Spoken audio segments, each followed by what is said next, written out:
ඔහයෝ අද අපි කතා කරමු SSW වීසා එකක සාමාන්‍ය සැලරි එකක් කොහොමද බේසික් සැලරි එකයි සාමාන්‍ය කෙනෙක්ට සැලරි එකක් හම්බ වෙන විදිහ අද අපි චුට්ටක් කතා කරමු. ගොඩක් අයට තියෙන ප්‍රශ්නයක් තමයි SSW වීසා එකේ සැලරි කොහොමද කියන එක.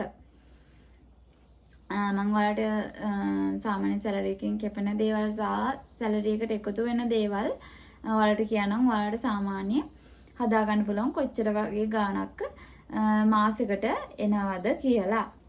අපි මුලින්ම බලමු අපි සැලරි එක කැපෙන ගාණ බලන්න නැතුව අපි මුලින්ම බලමු සැලරි එකට එකතු වෙන ප්‍රමාණ සහ කොයි වගේ සැලරි ප්‍රමාණයක්ද හම්බ වෙන්නේ කියලා.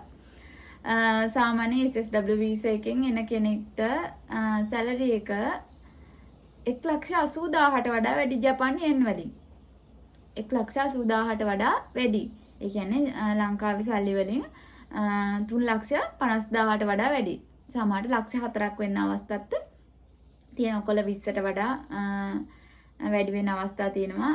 සාමාන්‍ය කොළයක් කියන්නේ ලංකාවේ සල්ලි වලින් 20,000කට කිට්ටු වෙන්න තමයි මම සාමාන්‍යයෙන් කොළ වලින් වලට වීඩියෝ එක පුරාටම කියනවා. ඔයාලා හිතා ගන්න. ඒකට කොළයක් කියන්නේ මේ සල්ලි වලින් 10,000ක්. ඒතකොට ඔයාලට හදාගන්න ලේසි. සාමාන්‍යයෙන් බේසික් සැලරි එක බේසික් සැලරි එක නෙමෙයි කිසිම දෙයකට කැපෙන්නේ කෙටෙන්නේ නැතුවම මේ සැලරි එක කියන්නේ. සාමාන්‍ය බේසික් මමත් SSW වීසා එකකින් ඉන්න කෙනෙක් නිසා මම මේ කියන්නේ සාමාන්‍ය බේසික් සැලරි එක කොළ 18ට වඩා වැඩි. 18ට වඩා අඩුවෙන් නම් හම්බ වෙන්නේ නැහැ. 18ට වඩා වැඩි. සමහර විට බේසික් සැලරි එක කොළ 20ක් වෙන්නත් පුළුවන්. ඒකට එකතු වෙනවා අපේ කම්පැනි එකේ OT තියෙනවා නන්නේ. සමහර කම්පැනිස් වල OT නැහැ. අපේ කම්පැනි එකේ OT තියෙනවා නම් ඒකට OT එකතු වෙනවා. සාමාන්‍යයෙන් OT එකකට පැයකට ගෙවනවා 1,200ක් විතර. ගෙන් 1,200ක් විතර. සමහරට 1,300ක් වෙන්නත් පුළුවන්.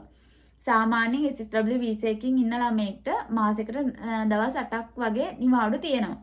අපිට පුළුවන් ඒ කියන්නේ කම්පැනි එකේ OT තියෙනවා නම් ඔයාලට ඔය වැඩ කරන්න පුළුවන් නම් අපිට පුළුවන් දවස් 8ම නිවාඩු ගන්න නැතුව දවස් 3-4ක් නිවාඩු අරගෙන ඉතිරි දවස් ටිකේ වැඩ කරන්න පුළුවන් ප්‍රශ්නයක් නැතුව.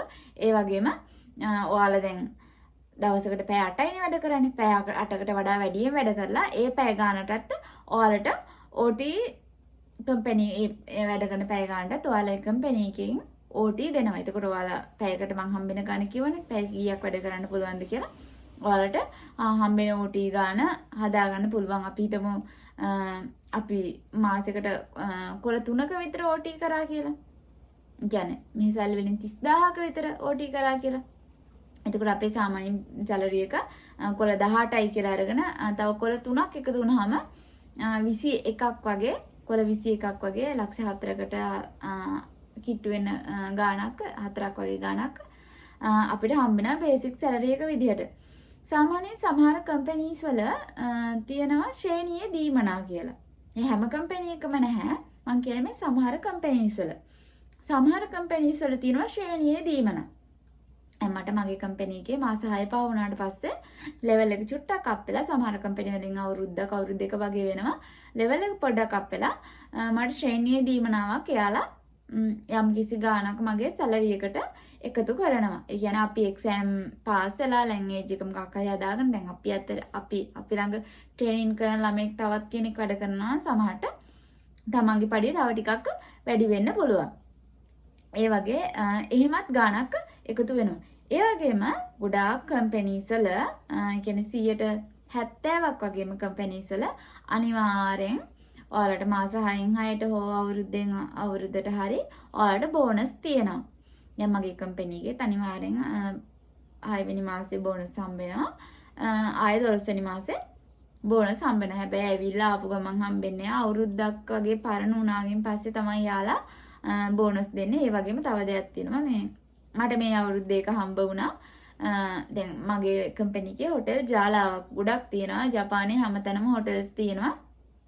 ඒ හොටෙල් වලින් මේ අවුරුද්දේ වැඩිම උරියගේ එක අපේ කම්පැනි එක තමයි තිබිලා තියෙන්නේ. කියන්නේ බිස්නස් වැඩි කියන්නේ වැඩිම ලාභයක් තිබිලා තියෙන අපේ මගේ හොටෙල් එක ඒක නිසා එයාලා ඒ කියන්නේ සතුටින් කරන දෙයක් හැම ෂයින් කෙනෙක්ටම ඒ කියන්නේ හැම වැඩ කරන නිලධාරියෙක්ටම එයාලා කොලේ ගානේ බෙදලා දුන්නා. ඒ කියන්නේ ඒ වැඩිපුර හම්බ වෙච්ච ගාන ඔක්කොටම සමානව බෙදලා තිබුණා.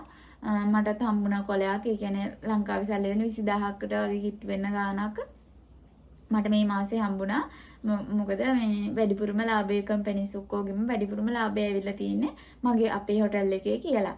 ඒ වගේ දේවල්නුත් තියෙනවා. ඔය ස්ටුඩන්ට් වීසා ඉන්න ළමයි දන්නවා ඇති. හොටෙල්ස් වල සමහර හොටෙල් වල වැඩිපුර බිස්නස් වුණාම ඒ වගේ දේවල් කරනවා. එහෙම කම්පැනිස් කරන කම්පැනිස් තියෙනවා. ඒ වගේ එහෙමත් එකතු වෙන ඊට පස්සේ මාස 6න් 6ට මේ අපිට අනිවාර්යෙන් බෝනස් උත් හම්බෙනවා. එතකොට ඔයාලා හදාගන්න සාමාන්‍යයෙන් මාසෙකට එන ගාන ඊට පස්සේ මම දැන් කියන්නම් අපිට අනිවාර්යෙන් කැපෙන දේවල්. නෑ මං කිව්වා අපිට හම්බ වෙන දේවල්නේ. මම දැන් කියන්නම් ඔයාලට අපේ සැලරි එකෙන් කැපෙන දේවල්. අනිවාර්යෙන් නෙන්කින් හොකෙන්ෂෝ. ඒ කියන්නේ ඉන්ෂුරන්ස් සහ විශ්‍රාම වැටුප්. ඒක අනිවාර්ය දෙයක්. මේ SSW වීසා එකකින් ඉන්නවා නම් මේ දෙකට අනිවාර්යෙන් කැපෙන්න ඕන. අපිට හොකෙන්ෂෝ එකක් අනිවාර්යෙන් තියෙන්න ඕන. නෙන්කින් එකටත් අපි ගෙවන්න ඕන. විශ්‍රාම වැටුප් සහ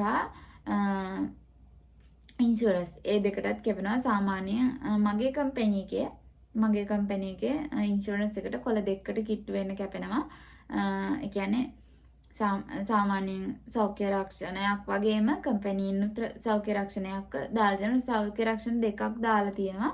ඒක නිසා කොළ දෙකකට කිට්ටු වෙන මගේ කම්පැනි එකෙන් කැපෙනවා. ඒ වගේම කොළයක් විතර නෙන්කින් එකට කැපෙනවා. ඒ කියන්නේ විශ්‍රාම වැටුප් වලට කොළයක් වගේ කැපෙනවා. ඔයාලා දන්නවා අනිවාර්යෙන් අපි ලයිට් බිල්, වතුර බිල්, ගෑස් බිල් වගේ ඒවා අනිවාර්යෙන් ගෙවන්න ඕනේ. සමහර කම්පැනිස් තියෙනවා ඒක ඒ කම්පැනි එක එකේම අපාර්ට්මන්ට් එක ජීවත් වෙනවා නම් ඔයාලට කම්පැනි එකේ සැලරි එකෙන් මේවා සාමාන්‍යයෙන් කැපෙන්න ඉඩකඩ තියෙනවා. ඒ කියන්නේ සැලරි එකෙන්ම කැපිලා එන්න ඉඩකඩ තියෙනවා. ඒවට මම කරන්නේ මගේ කම්පැනි එකෙන්ම සැලරි එකෙන් මේවා කැපෙන්නේ නැහැ. මම වෙනම තමයි ලයිට් බිල්, වතුර බිල්, ගෑස් බිල් වගේ ඒවා ගෙවන්නේ. ඒවත් අනිවාර්යෙන් අපි ඉන්නවා නම් ගෙවන්න ඕනේ. ඒ වගේම අපාර්ට්මන්ට් ෆී එකත් දැන් මගේ කම්පැනි එක ගත්තොත් මගේ කම්පැනි එකෙන් අපාර්ට්මන්ට් එකට භාගයක් දෙනවා. මම භාගයක් ගෙවනවා. සාමාන්‍යයෙන් කොළ 4-5ක් වගේ සමහර විට යන්න පුළුවන්. කියන්නේ ඉන්න ප්‍රදේශය අනුව තමන්ගේ අපාර්ට්මන්ට් එකට යන ගාන වෙනස් වෙනවා. දැන් මම පොඩ ජනාකීර්ණ ප්‍රදේශයක ඉන්නේ. ඒක නිසා මගේ අපාර්ට්මන්ට් එකට කොළ 6ක් යනවා. ඒකට 3ක් කම්පැනි එකෙන් දෙනවා. 3ක් මම ගෙවනවා. එතකොට ඔයාලගේ සාමාන්‍යයෙන් මාසේ කෑම බීම වලට කොළ 2ක් වගේ යන්න ඉඩ තියෙනවා.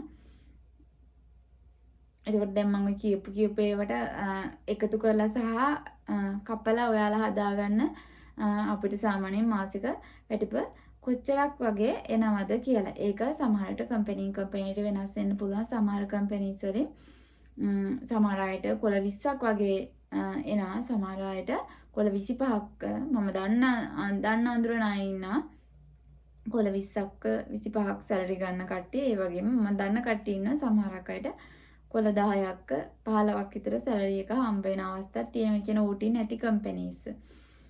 මේක කම්පැනියට වෙනස් වෙනවා. මම හිතනවා ඔයාලට සාමාන්‍යයෙන් දලා අදහසක් එන්නේ නැති කියලා. අපි මේ වගේ තවත් වීඩියෝ එකකින් හම්බෙමු. මතනේ.